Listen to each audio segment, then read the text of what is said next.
जितनी भी माताएं एकादशी का व्रत करती है बहुत ध्यान से सुनना आज की कथा को।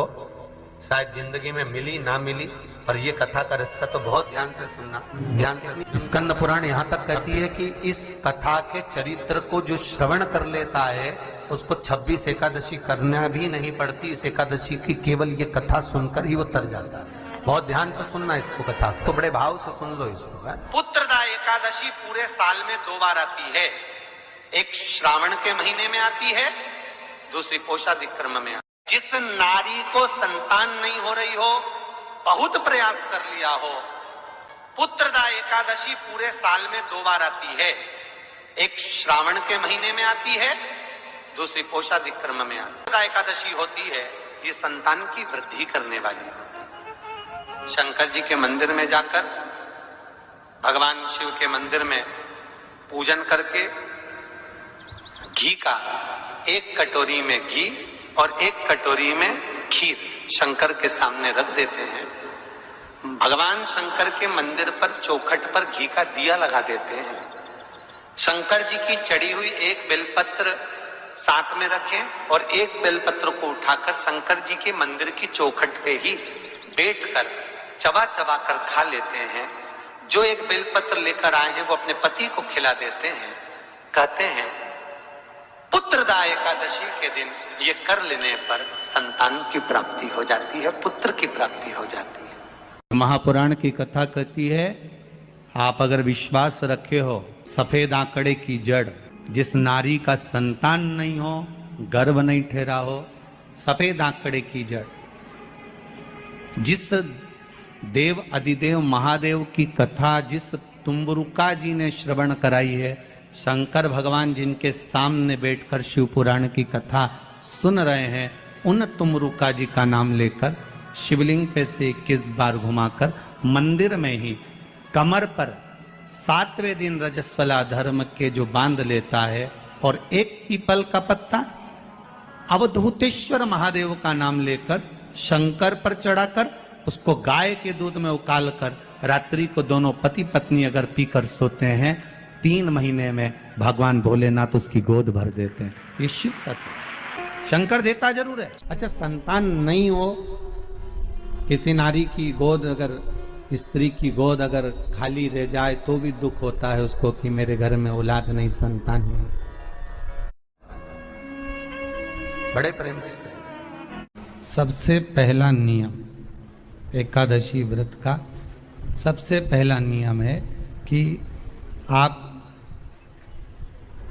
जिस दिन व्रत करो उसके 1 दिन पहले भक्ति का संचार इस हृदय में करो। भक्ति का संचार इस हृदय में कर लीजिए। जिस दिन आप व्रत करो, जैसे एकादशी का व्रत कर रहे हो तो 10वीं के दिन शाम का समय जब आवे, रात्रि जब होने लगे, शाम का समय आवे और रात्रि का आप जब भोजन ग्रहण करो तो उस भोजन में कोई ऐसा पदार्थ ग्रहण मत करिए जिस पदार्थ के कारण आपकी एकादशी बिगड़ जाए।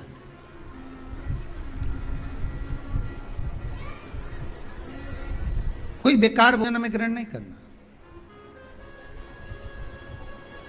श्रेष्ठ भोजन ग्रहण करिए 10वें के। और एकादशी का दूसरा नियम बहुत ध्यान से सुनिएगा। जिस दिन आपकी एकादशी का व्रत हो उस दिन प्रयास करिएगा कि अपने हाथ से किसी भी वृक्ष की कोई पत्ती टूटे ना। अपने हाथ से किसी भी वृक्ष की, पौधे की, किसी भी वृक्ष की पत्ती अपने हाथ से ना टूटे। बहुत ध्यान दीजिएगा महाराज। एकादशी का ये दूसरा नियम है कि अपने हाथ से किसी पौधे की, किसी वृक्ष की, किसी डाली की कोई पत्ती टूटे ना, कोई पत्ती ना टूटे, इसका प्रयास करिए।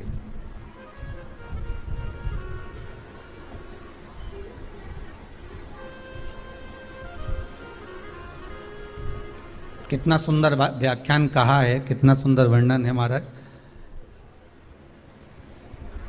कि मात्र एकादशी का व्रत कर लेने पर, मात्र एकादशी का व्रत कर लेने पर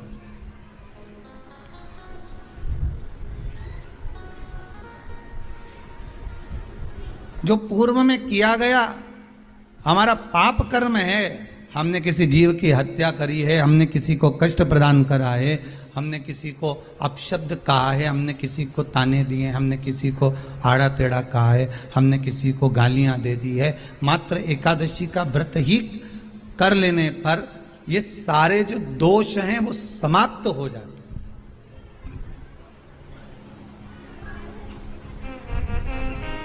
सारे दोष हमारे समाप्ति पर आ जाते हैं।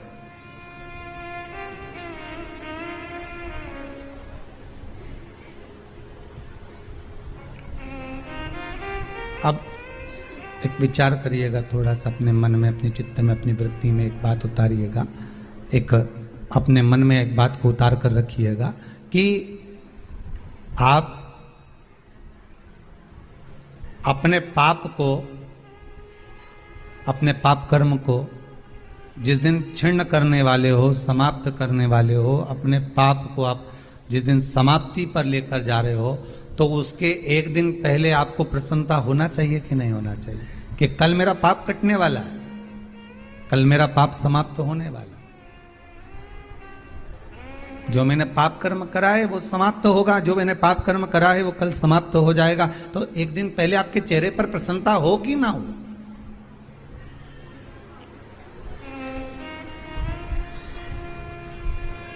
और चेहरे पर वो प्रसन्नता आपके आना चाहिए कि कल मेरा एकादशी का व्रत है, आज दशमी है, कल एकादशी का व्रत है, तो कल मेरी जब एकादशी का व्रत रहेगा तो मेरा ना जाने कितना कितना पाप, कितना कितना असत्य, कितना कितना झूठ, कितना कितना प्रपंच वो समाप्त हो जाएगा। इसमें मुझे प्रसन्नता हो, इसमें मुझे आनंदता हो।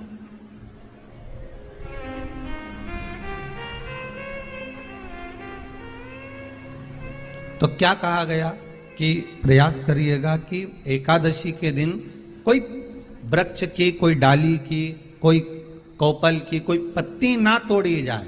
क्यों?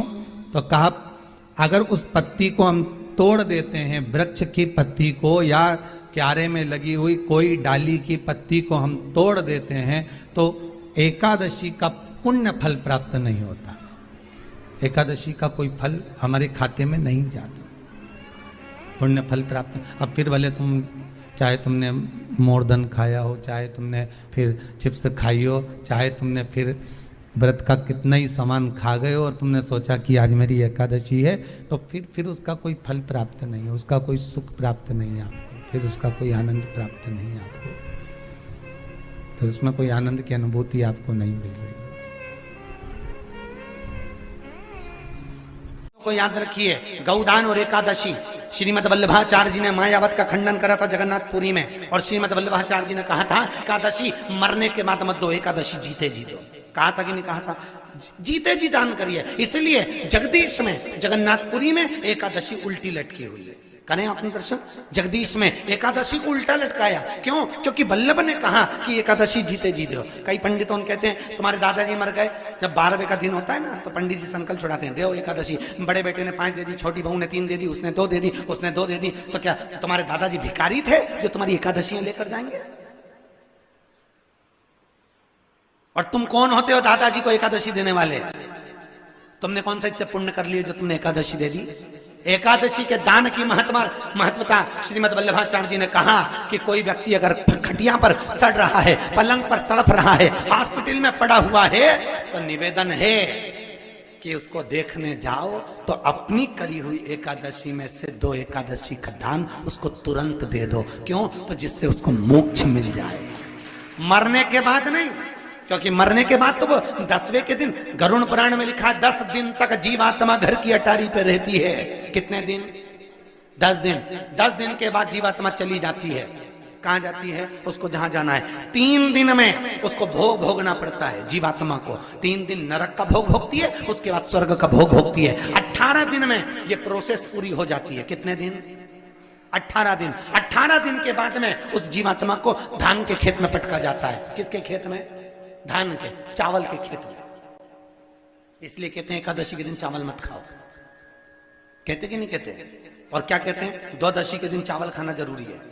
एकादशी का पालना करना है तो द्वादशी को चावल का एक गिलास खाओ, तब द्वादशी को चावल खाओगे तो एकादशी लगेगी। चावल नहीं खाओगे तो एकादशी नहीं लगेगी। द्वादशी को चावल खाना जरूरी है। क्यों कहते हैं? क्योंकि धान के खेत में जीव को छोड़ा जाता है, उस धान के खेत में, चावल के खेत में जीवात्मा रहती है। उसको चिड़िया खाती है तो चिड़िया के रूप में जन्म लेता है, मनुष्य खाता है तो मनुष्य के रूप में जन्म लेता है। इसलिए एकादशी के दिन चावल नहीं खाया जाता, क्योंकि एकादशी के दिन हम चावल खाएंगे तो जीव हत्या का दोष लग जाएगा। फिर कब खाना है? द्वादशी के दिन। द्वादशी के दिन क्यों खाया जाता है? क्योंकि हम एकादशी के व्रत करे रहते हैं और पहला घासा जब चावल का खाते हैं तो अपनी करी हुई एकादशी का पुण्य, जितने जीव हमारे मुंह में जाते हैं उनको उसका पुण्य मिल जाता है और उनका फिर जन्म नहीं होता, वो तर जाते हैं, उनको एकादशी का भाग मिल जाता है।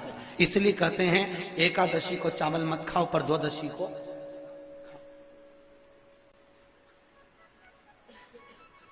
खाइए। 10 दिन तक जीवात्मा है और आपने एकादशी कब दान दी? बोलो जम के। 12वें के दिन, 13वें के दिन आपने एकादशी का दान दिया, वो मिली उनको? अरे बोलो अच्छे से।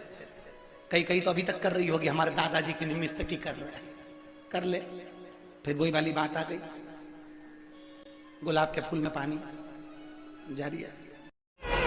एकादशी के दिन शंकर भगवान को चावल का दाना चढ़ाना चाहिए कि नहीं चाहिए?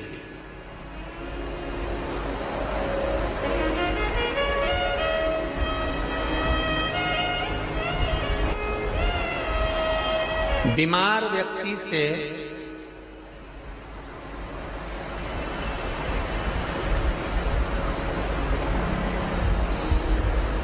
कोई बीमार व्यक्ति है, बहुत रोगीला, उसको बहुत रोग है, शुगर है, बीपी है, थायराइड है, सब कुछ है उसको,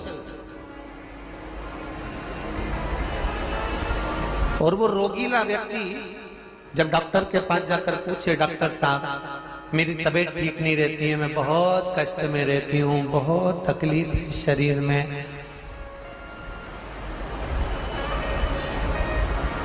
और अभी सावन का महीने का व्रत आ रहा है डॉक्टर साहब, 1 महीना में व्रत करती थी पहले, करूं कि नहीं करूं? तो डॉक्टर साहब क्या बोलेंगे? बोलते जाओ जरा जम के। डॉक्टर बोलेगा कि आप व्रत मत करो। डॉक्टर एक बात कहेंगे, शरीर स्वस्थ रखना है, व्रत बाद में हो जाएगा, अगले वर्ष कर लेना, पर अभी शरीर को सही रखने के लिए दोनों समय अच्छे पेट भरकर सात्विक भोजन करो और अपने शरीर को ठीक करो। सात्विक भोजन, अपने शरीर को, व्रत बाद में भी हो जाए, अगले वर्ष हो जाए।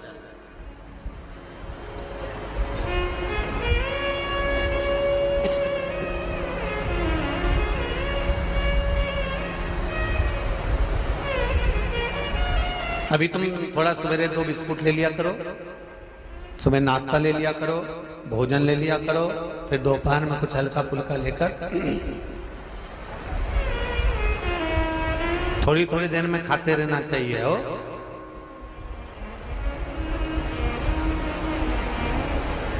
थोड़ा थोड़ा खाओ, थोड़ी थोड़ी देर में खाओ, एक साथ सुरसा जैसे मत निपटा जाए, थोड़ा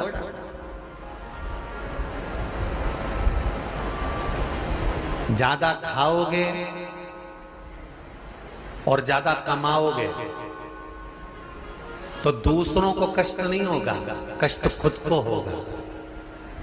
ज्यादा खाओगे अपाच्य हो जाएगा, रात की नींद उड़ जाएगी, शरीर में अच्छा नहीं लगेगा। ज्यादा कमाओगे, रात की नींद उड़ जाएगी, दुनिया की दृष्टि तुम पर पड़ जाएगी और तुम्हारी रातों की नींद। कमाओ भी उतना जितना खर्च कर सको और खाओ भी उतना जितना पचा सको। अति सर्वस्व वर्जन।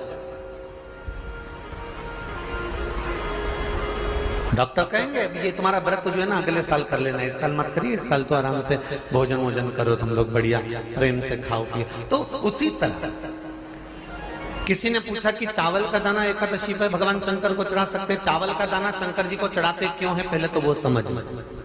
बेलपत्री का तो महत्व आपको बार बार बताया कि बेलपत्री शिव जी को क्यों चढ़ाई जाती है, कहीं रोग के लिए, कहीं बीमारी के लिए, कहीं किस कार्य के लिए, कहीं कोई कार्य के लिए, कहीं कोई कार्य के लिए। चावल का दाना अगर हम शंकर भगवान को चढ़ा रहे हैं तो क्यों चढ़ा रहे हैं, उसका कारण क्या है? चावल का दाना शिव को चढ़ाने का केवल एक कारण रहता है कि चावल को अक्षत कहते हैं।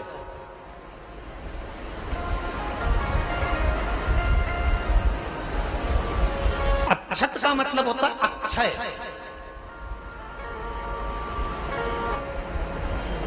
उसका मतलब क्या होता है? अक्षय, जिसका कभी क्षय ना हो।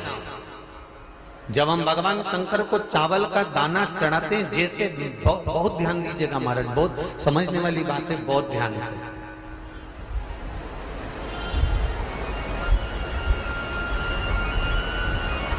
चावल का दाना हमारे मस्तक पर तिलक करने के बाद पंडित जी क्यों लगाते हैं कि भगवान जैसा समय आज चल रहा है, आप पूजन कर रहे हो, पाठ कर रहे हो, दान कर रहे हो, पुण्य कर रहे हो, सत्कर्म कर रहे हो, भजन कर रहे हो, मेरा देव अधिदेव महादेव, मेरा नारायण, मेरा सत्यनारायण भगवान, मेरा राम जी, मेरा विष्णु जी, मेरा भागवत मैया, मेरी रामायण मैया, ब्राह्मण मस्तक पर तिलक लगाने के बाद चावल इसलिए लगाता है कि जैसा समय आज चल रहा है, भगवान तुमको ऐसा ही समय बनाकर रखे और तुम ऐसे ही चार चांद लगाते रहो, दान पुण्य संकीर्तन करते रहो, इसलिए मस्तक पर चावल का दाना लगाया जाए।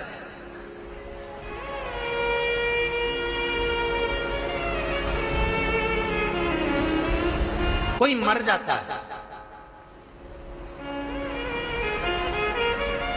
मरने के बाद जब तक पगड़ी नहीं होती तब तक माथे पर तिलक, चावल का दाना लगाया जाता है। जम के बोलो जरा, नहीं लगाते।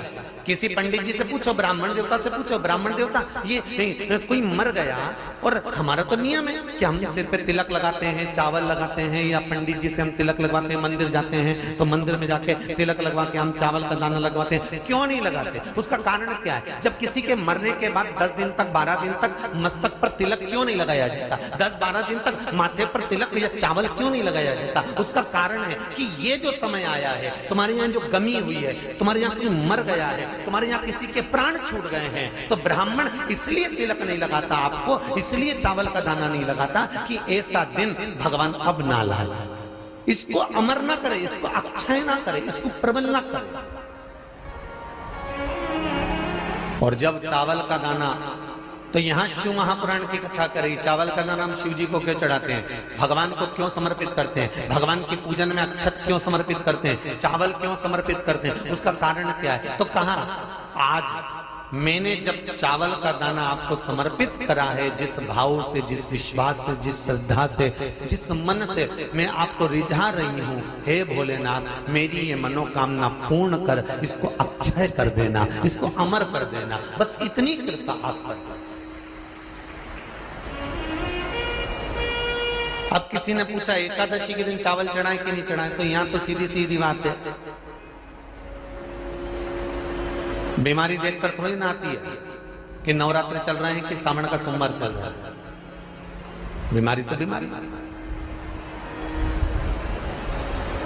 तुम चावल मत खाओ। तिरुपति कौन कौन गया? हाथ उठाओ।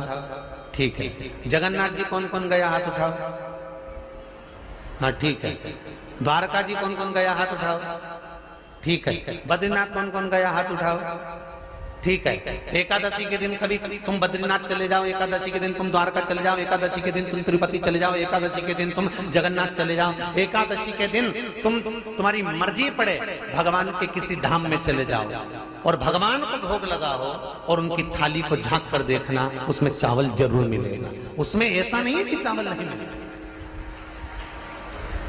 बद्री नारायण में भगवान को चावल का भोग लगा हुआ मिलेगा, द्वारका में चावल का भोग लगा हुआ मिलेगा, आपको जगन्नाथ में चावल का भोग लगा हुआ मिलेगा, तिरुपति में मिलेगा, द्वारकाधीश में मिलेगा, नाथद्वारा में मिलेगा, सांवरिया सेठ में मिलेगा, काकरोली जी में मिलेगा।